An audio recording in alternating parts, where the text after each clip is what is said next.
안녕하세요 여러분, 부자 오빠입니다. 오늘자 기사를 보니까 스마트폰 매물이 한 개 왔나? 라는 제목으로 아주 흥미로운 기사가 나왔는데, 중국에 이어서 앞으로 삼성전자도 가상 램을 사용한다고 합니다. 도대체 이게 무슨 뜻일까요? 아마 컴퓨터나 반도체에 익숙하지 않으신 분들은 이해하시기가 쉽지 않을 겁니다. 그래서 제가 지금부터 쉽게 풀어서 설명을 해드리겠습니다. 삼성전자는 메모리 반도체를 주력으로 하고 있고, 메모리 반도체는 D램과 낸드, 이렇게 두 개로 크게 나눌 수 있습니다. D램은 속도가 아주 빠르지만 전원이 차단되면 데이터가 날아가는 특성이 있고, 낸드는 속도는 느리지만 전원이 차단돼도 데이터가 보존되는 특성이 있습니다. 그래서 D램은 CPU와 가장 가까이 붙어 있으면서 CPU가 처리할 데이터를 임시로 저장하는 역할을 하는데, CPU와 램 사이에는 전원이 들어와 있는 동안 수시로 엄청난 양의 데이터가 빠른 속도로 오가게 됩니다. 참고로 컴퓨터에서 가장 빠른 장치가 CPU고요. 그 다음 빠른 장치가 바로 D램입니다. 물론 세부적으로 따지고 들면 CPU 안에도 뭐 L1 캐시 메모리, L2 캐시 메모리, 이런 식으로 메모리가 또 있고, 여기에 들어가는 메모리는 D램이 아니고 S램이죠. 너무 세부적으로 들어가면 또 헷갈릴 수 있으니까 일단은 뭐 크게 CPU가 가장 빠른 장치고, 그 다음에 D램이 CPU의 역할을 보조해준다, 이 정도로 이해를 하시면 될 것 같습니다. 그래서 D램을 흔히 주기억 장치라고 많이 부릅니다. 반면에 낸드는 속도가 너무 느려서 CPU와 직접 교신하지 않고 데이터를 반영구적으로 저장하는 역할을 합니다.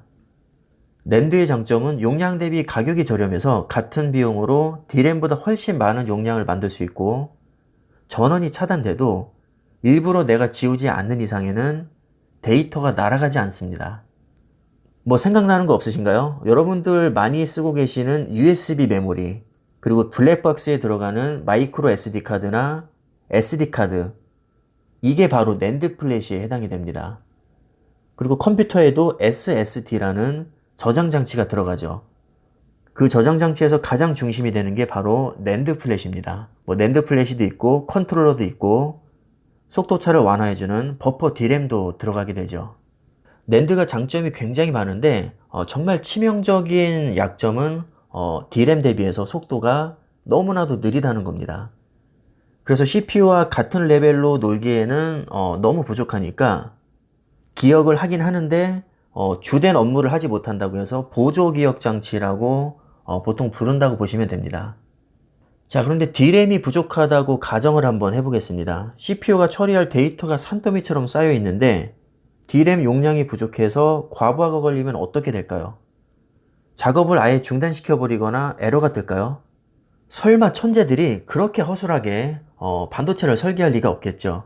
주기억 장치의 용량이 딸리면 순간적으로 보조기억 장치를 주기억 장치처럼 사용하게 만드는데, 이것을 가상 메모리라고 합니다. 메모리는 메모리인데 물리적인 실제 메모리가 아니고 가짜로 만들어낸 가상 메모리라는 뜻이죠. 당연히 주기억 장치인 D램의 용량이 딸리는 만큼 보조기억 장치를 많이 활용하게 되고, 횟수가 잦아질수록 시스템은 멍충이가 되어버립니다. 이렇게 순간 멍충이가 되는 것을 소위 병목 현상이라고 하는데요. 이것은 도로에 차가 너무 많으면 차가 막히는 것과 똑같은 이치입니다. 처리할 데이터는 많은데 작업 공간이 부족하면 당연히 프리징이 걸려서 확 체감이 될 정도로 처리 속도가 굉장히 느려집니다. 가벼운 작업에서는 이런 현상이 거의 없는데, 부하가 많이 걸리는 뭐 3D 게임이라든가 고화질 동영상이라든가 아니면 그래픽의 화려한 작업이라든가 뭐 이렇게 무거운 작업을 할 때는 이런 병목 현상이 꽤 많이 일어납니다. 당연하죠. 상대적으로 속도가 느린 낸드를 D램처럼 활용을 하려다 보니 가랑이가 찢어져서 병목 현상이 생길 수밖에 없습니다. 그래서 이론적으로 가장 좋은 방법은 가상 메모리를 아예 쓰지 않고 물리 메모리로만 그냥 커버하는 겁니다. 그런데 문제는 요즘은 그래픽도 너무 화려하고 CPU 성능도 너무 좋아서 주기억 장치를 너무나도 많이 필요로 하는데 D램이 너무 비싸서 이걸 무한정 때려 박을 수가 없습니다. 그래서 적당한 용량으로 만들어 놓고 경우에 따라서 가상 메모리를 사용할 수 있게 소프트웨어적으로 업데이트를 해주겠다. 그게 바로 이 기사의 핵심 내용입니다. 얼핏 보면 가상 메모리의 발전으로 D램 수요가 줄어들 테니 삼성전자의 악재 같지만 그렇지 않습니다. 저는 오히려 반대로 생각을 하거든요. 가상 메모리 기술이 발전하는 이유는 물리 메모리가 부족하기 때문이고, 물리 메모리가 부족한 이유는 CPU와 그래픽이 그만큼 발전했기 때문입니다. 앞으로는 더 빠른 속도로 발전할 텐데 가상 메모리 기술이 아무리 발전해도 물리 메모리인 D램 속도를 죽었다 깨어나도 절대로 따라잡을 수가 없습니다.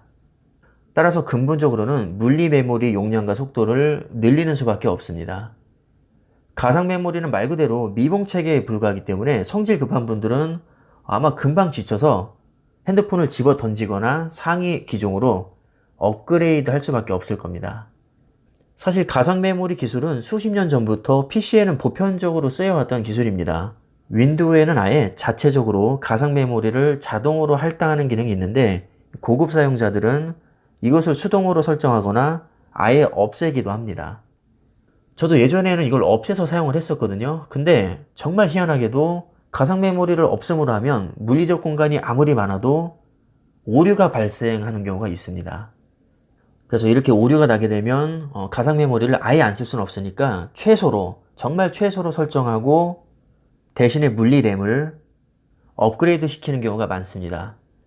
어쨌든 오늘 내용의 핵심은 그동안 스마트폰에서 보편적으로 적용되지 않았던 가상 메모리 기술이 업데이트 되고 있고 그 배경에는 물리 메모리 부족이 있다는 겁니다. 물리적 메모리 부족은 데이터 처리량 증가에 따른 필연적인 현상이고 결국 시간이 지날수록 삼성전자가 독보적인 세계 1위를 하고 있는 D램 수요는 증가할 수밖에 없다고 봅니다. 얼핏 보면 마치 가상 메모리를 활용하면 멀티태스킹에 도움이 되는 것처럼 묘사가 되어 있는데 사실은 비용적인 문제로 물리램을 늘리지 못하니까 임시로 땜빵하는 것밖에 안 됩니다. 과거처럼 그렇게 CPU 속도가 빠르지 않을 때는 어느 정도 이게 커버가 됐었지만 CPU 속도가 빨라질수록 가상 메모리 한계는 더 빨리 드러날 수밖에 없습니다. 따라서 가상 메모리 기술의 발전은 특히 D램 업계에는 장기적으로 호재로 작용할 가능성이 매우 높습니다.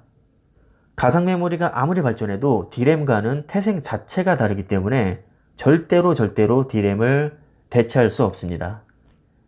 그래서 오늘 기사 내용은 이 정도로 이해를 하시면 크게 무리가 없을 겁니다. 한마디로 삼성전자, SK하이닉스, 그리고 마이크론, 메모리 반도체를 대표하는 이 세 개 업체에게는 아이러니하게도 가상 메모리 기술의 발전이 결국에는 호재로 다가올 거라고 저는 생각을 합니다.